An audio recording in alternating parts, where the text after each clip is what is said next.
कभी सोचा है कि एक ऐसी फाइनेंशियल एडवाइस जो मैथ के हिसाब से बिल्कुल सही नहीं है, वो असल में लोगों को कर्ज से बाहर निकालने में कामयाब कैसी हो जाती है? आज हम इसी मजेदार पहेली को समझने की कोशिश करेंगे। रेडिट पर किसी ने फाइनेंशियल गुरु डेव रैमसे के बारे में ये बात लिखी, और जानते हैं, ये लाइन हमारी आज की पूरी कहानी को बता देती है। एक तरफ है साफ सुथरा सीधा साधा मैथ, और दूसरी तरफ है हम सबका इंसानी दिमाग। तो सबसे बड़ा सवाल यही है, क्या एक ऐसी स्ट्रैटेजी जो कागज पर नंबर्स के हिसाब से थोड़ी कमजोर दिखे, असल जिंदगी में किसी की दुनिया बदल सकती है? चलिए इसका जवाब ढूंढते हैं। सबसे पहले चलिए ये समझते हैं कि ये पूरी बहस आखिर है किस बारे में। डेव रैमसी, जिन्हें कई लोग मिडिल क्लास के लिए एक फाइनेंशियल गुरु मानते हैं, लेकिन जिनके तरीकों पर हमेशा हमेशा सवाल उठते रहते हैं। देखिए, डेव रैमसे के तरीके हर किसी के लिए नहीं है। जैसा कि रेडिट पर कई लोगों ने बताया, उनकी सलाह खास तौर पर उन लोगों के लिए है जो कमाते तो ठीक ठाक हैं, लेकिन अपने खर्चों पर कंट्रोल नहीं रख पाते और क्रेडिट कार्ड जैसे कर्ज में फंस जाते हैं। मैथ हमें एक सिंपल सी चीज सिखाता है, जिसे कहते हैं डेट एवलांच। मतलब सबसे ज्यादा ब्याज वाले कर्ज को सबसे पहले खत्म करो ताकि कम से कम पैसा देना पड़े। लॉजिकल है ना? लेकिन रैमसे इसका ठीक उल्टा करने को कहते हैं, डेट स्नोबॉल तरीके से। सबसे छोटे कर्ज को पहले चुकाओ, भले ही उसका ब्याज दर कुछ भी हो। और बस यही है रैमसे के पूरे सिस्टम का सीक्रेट सॉस। मामला मैथ का है ही नहीं, मामला है साइकोलॉजी का। कर्ज में डूबना ज्यादातर कोई कैलकुलेशन की गलती नहीं होती, ये एक आदत की, एक बिहेवियर की समस्या होती है।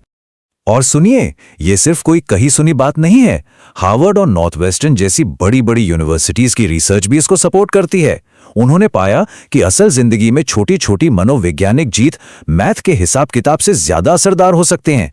तो सवाल फिर वहीं आ जाता है, अगर ये तरीका मैथ के हिसाब से बेस्ट नहीं है, तो फिर ये काम क्यों करता है? इसका जवाब साइंस में छुपा है, एक बहुत ही पावरफुल साइकोलॉजिकल कॉन्सेप्ट में, जिसे कहते हैं अभाव की मानसिकता या स्कैर्सिटी माइंडसेट। तो चलिए अब उस मनोवैज्ञानिक कारण को आराम से समझते हैं जो इस पूरी पहेली को सॉल्व कर देगा। यह कॉन्सेप्ट है अभाव की मानसिकता। सबसे पहले, अभाव है क्या? यह सिर्फ पैसों की कमी नहीं है, बल्कि कमी का एहसास है। वो फीलिंग जब लगता है कि हमारे पास जरूरत से कम कोई चीज है, चाहे वो पैसा हो या वक्त। और ये एहसास ये हमारे पूरे दिमाग पर कब्जा कर लेता है। इस अभाव का सीधा असर होता है जिसे कहते हैं टनलिंग। सोचिए कि दिमाग एक सुरंग में फंस गया है, बस सामने की प्रॉब्लम दिख रही है, जैसे इस महीने का बिल कैसे भरें, और इस चक्कर में भविष्य की जरूरी चीजें जैसे सेविंग्स या इन्वेस्टमेंट नजर ही नहीं आती। और ये टनलिंग हमारी दिमागी बैंडविड्थ को खत्म कर देती है। मतलब लगातार पैसे के तनाव में रहने से हमारा दिमाग इतना थक जाता है कि उसके पास लंबी प्लानिंग करने या खुद पर कंट्रोल रखने की ताकत ही नहीं बचती। और इसका नतीजा, हम बस जुगाड़ में लगे रहते हैं। एक आग बुझाओ तो दूसरी लग जाती है, और इसी तरह लोग इस अभाव के जाल में, एक न खत्म होने वाले साइकिल में फंस कर रह जाते हैं। तो अब चलिए इन दोनों आइडियाज को जोड़ते हैं, मैथ वर्सेस बिहेवियर। देखते हैं कि कैसे रैमसे का तरीका असल में एक थके हुए दिमाग के लिए एक साइकोलॉजिकल हैक की तरह काम करता है। तो डेट स्नोबॉल काम क्यों करता है? सिंपल, ये कोई फाइनेंशियल प्लान से ज्यादा एक बिहेवियरल टूल है। जब कोई सबसे छोटा कर्ज चुकाता है तो उसे तुरंत एक जीत मिलती है, एक छोटी सी विक्ट्री। ये जीत मोटिवेशन देती है, और सबसे जरूरी बात, ये एक थके हुए दिमाग को एक बहुत ही सिंपल और क्लियर रास्ता दिखाती है। रेडिट के एक यूजर ने इसकी क्या कमाल की तुलना की है।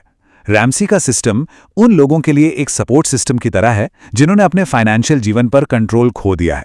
हाँ, ये सख्त जरूर है, लेकिन ये काम इसलिए करता है क्योंकि ये फैसले लेने का जो मेंटल बोझ है ना, उसको ही हटा देता है। और साइंस भी इस बात की पुष्टि करता है। 2023 की एक स्टडी साफ साफ कहती है कि फाइनेंशियल वेलबीइंग सिर्फ इस पर निर्भर नहीं करती कि कोई कितना जानता है, बल्कि इस पर करती है कि उसका सेल्फ कंट्रोल और मेंटल बजटिंग जैसी आदतें कितनी अच्छी हैं। तो आखिर में इस सबसे हम क्या सीख सकते हैं? ये सबक सिर्फ डेव रैमसी के बारे में नहीं है, ये हमें पर्सनल फाइनेंस को देखने का एक बिल्कुल नया नजरिया देता है। सबसे बड़ी सीख ये है, असली लड़ाई स्प्रेडशीट में नहीं, बल्कि हमारे दिमाग के अंदर होती है। एक असरदार फाइनेंशियल प्लान वही है जो न सिर्फ मैथ के हिसाब से सही हो, बल्कि हमारे इंसानी बर्ताव के लिए भी काम करे। और रीसेंट रिसर्च हमें बताती है कि फाइनेंशियल वेलबींग 3 मजबूत पिलर्स पर टिकी है। 1 फाइनेंशियल लिटरेसी यानी जानकारी, 2 मेंटल बजटिंग यानी प्लानिंग की आदत, और 3 सेल्फ कंट्रोल यानी उस प्लान पर टिके रहने की ताकत। और ये एक आखिरी सवाल है जिस पर सोचना बहुत जरूरी है। जब ये बात साफ है कि पैसे का तनाव हमारे सोचने के तरीके को बदल देता है, तो हम अपने लिए और दूसरों के लिए ऐसे फाइनेंशियल सिस्टम कैसे बना सकते हैं जो हमारी इंसानी कमजोरियों को समझें और उन्हें माफ कर सकें। एक ऐसा सवाल है जिसका जवाब हम सभी के भविष्य के लिए बहुत मायने रखता है।